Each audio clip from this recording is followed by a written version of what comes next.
திருப்பூர் மாவட்டம் காங்கேயம் அதிமுக வேட்பாளர் NSN நடராஜ் காங்கேயம் நகராட்சி பகுதிகளில் தீவிர தேர்தல் பிரச்சாரத்தில் ஈடுபட்டார். அப்போது பேசிய அவர், கடந்த 5 ஆண்டுகளில் திமுக அரசு 5 லட்சம் கோடி ரூபாய் கடன் பெற்றுள்ளதாகவும் அதன் சுமை மக்கள் மீது விழுந்துள்ளதாகவும் குற்றஞ்சாட்டினார். மேலும் நரேந்திர மோடி தலைமையிலான மத்திய அரசு தமிழகத்திற்கு பல திட்டங்களை வழங்கியுள்ளதாகவும் தெரிவித்தார். அதேபோல முன்னாள் முதல்வர் ஜெயலலிதா அறிமுகப்படுத்திய தாலிக்கு தங்கம் திட்டத்தை திமுக அரசு நிறுத்திவிட்டதாகவும் அவர் விமர்சித்தார்.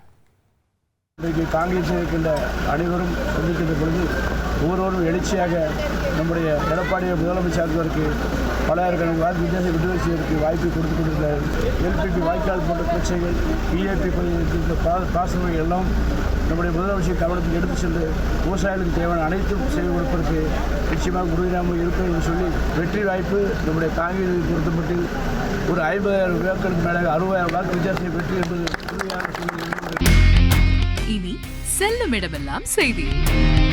தந்தி டிவியின் வாட்ஸ்அப் சேனலை ஃபாலோ பண்ணினா செல்ல இருக்கும் இடமெல்லாம் செய்தி. இதோ QR கோட் இப்பவே ஸ்கேன் பண்ணுங்க, ஃபாலோ பண்ணுங்க.